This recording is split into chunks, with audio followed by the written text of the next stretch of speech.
Falar em público, para muita gente, só de pensar nisso já dá um frio na barriga, né? Mas e se a gente olhasse para a oratória não como uma apresentação assustadora, mas como uma jornada de conexão, uma chance de compartilhar ideias e de verdade causar um impacto? Nesta análise, a gente vai desvendar esse processo, transformando o medo em uma ferramenta poderosa para focar e comunicar. Tá, vamos ser sinceros aqui. Por que essa tarefa parece tão difícil? Será que é o medo de errar? Ou de ser julgado? Essa ansiedade é uma coisa quase universal, e entender de onde ela vem é o primeiro passo para virar o jogo. A questão não é eliminar o medo, mas sim aprender a dançar com ele. Olha que interessante essa imagem. É como se o medo de falar fosse, na verdade, um confronto com os nossos próprios fantasmas. Em qualquer grande história, esse é o famoso chamado à aventura. Aquele momento em que o herói ou a heroína precisa encarar um desafio que vai definir toda a sua trajetória. E a nossa jornada? Bem, ela começa exatamente aqui. Então, nossa primeira etapa é essa, aceitar o chamado. Em vez de fugir do palco, a ideia é caminhar na direção dele. Entender o que esse medo de falar quer nos dizer é o que nos dá poder sobre ele. E assim, o que era um obstáculo vira o nosso ponto de partida. E essa ideia é fantástica porque muda totalmente a perspectiva. O nervosismo não é um sinal de fraqueza, muito pelo contrário. É o sinal de que estamos saindo da nossa zona de conforto, que é o primeiro passo em qualquer história de crescimento. O pódio deixa de ser um lugar de julgamento para se tornar o palco da nossa aventura. Vamos em frente. Toda pessoa, numa jornada, precisa de ferramentas, certo? No nosso caso, na jornada da oratória, nossas ferramentas são o nosso próprio corpo e a nossa voz. Dominar esses dois elementos é o que nos prepara para o caminho que vem pela frente. Pensa bem, o corpo é o nosso primeiro e mais poderoso recurso visual. A maneira como uma pessoa se posiciona, o jeito que as mãos se movem para dar ênfase a um ponto, o contato visual que cria uma ponte com a plateia, tudo isso já está comunicando, muito antes da primeira palavra ser dita. É o corpo que dá peso e verdade às ideias. E se o corpo é um instrumento, a voz é a nossa orquestra interna, que toca a melodia da mensagem. Não é só o que se fala, mas como se fala. O ritmo pode criar suspense, a entonação pode carregar emoção. Uma pausa bem colocada pode ser mais poderosa que 1000 palavras.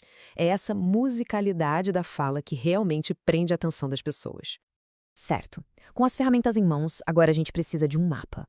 Uma apresentação de impacto precisa ter uma estrutura, um caminho bem claro que guia quem está ouvindo do ponto A ao ponto B, sem deixar ninguém se perder no meio do caminho. O ponto-chave aqui é que estamos desenhando uma experiência. Ninguém lembra de uma lista de compras, mas todo mundo lembra de uma boa história. A estrutura transforma informações soltas em uma narrativa, com começo, meio e fim, que faz sentido e que fica na memória. Então, como se constrói essa jornada? Este guia aqui é bem prático. A gente começa com o quê, ou seja, apresentando os fatos básicos. Depois, a gente avança para e daí, explicando a importância daquilo, analisando as implicações. E, finalmente, chegamos no e agora, que é a hora de propor uma ação ou uma nova visão. Essa progressão vai aprofundando o entendimento de quem ouve, passo a passo. E para criar a narrativa mais forte de todas, a gente pode buscar inspiração na estrutura mais antiga e universal que existe, a Jornada do Herói, de Joseph Campbell. É o esqueleto por trás de quase todos os filmes e mitos que a gente ama, porque, no fundo, ela espelha a nossa própria vida, as nossas transformações. Mas calma, não precisa usar os 12 passos complexos. Para um discurso, dá para simplificar. Primeiro, a preparação. A gente estabelece o problema, a realidade atual. Depois, a jornada. Apresentamos os desafios e o caminho para a solução. Em seguida, vem o clímax, o momento de encarar o problema de frente. E para fechar, a resolução. A gente entrega a solução e a nova realidade que ela cria. Pronto, a apresentação se transforma numa história épica. Agora a gente chega no clímax da nossa própria jornada. A provação. Aqui, o orador não luta contra um dragão, mas enfrenta um desafio talvez até maior. Conquistar a mente e o coração de quem ouve, de forma ética e eficaz. Para persuadir, é fundamental entender o que motiva as pessoas. Coisas como as necessidades humanas básicas de segurança e aceitação, e também construir um senso de comunidade, usando uma linguagem que inclui a todos, como nós, a gente. Outra ferramenta poderosa é o princípio da reciprocidade. Quando a gente oferece algo de valor, um insight, uma nova perspectiva, Quem ouve se sente mais aberto a retribuir com atenção e confiança. E talvez a mais importante, ser o exemplo, agir e falar da maneira que inspira os outros. E este slide mostra muito bem a escolha que todo comunicador tem. De um lado, a conexão, que se baseia em empatia, valores em comum, argumentos lógicos. Do outro lado, a manipulação, que usa falácias que são como truques. Por exemplo, a tática de envenenar o poço, que é atacar a credibilidade de alguém antes mesmo da pessoa falar, só para a plateia já ficar com o pé atrás. Ou a generalização apressada, que pega um exemplo e transforma em regra. A escolha entre esses caminhos define o discurso, mas define principalmente o caráter de quem fala.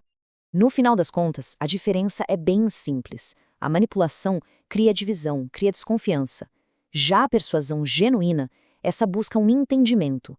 Ela constrói pontes entre quem fala e quem ouve, criando um espaço onde as ideias podem ser compartilhadas e um consenso pode ser construído.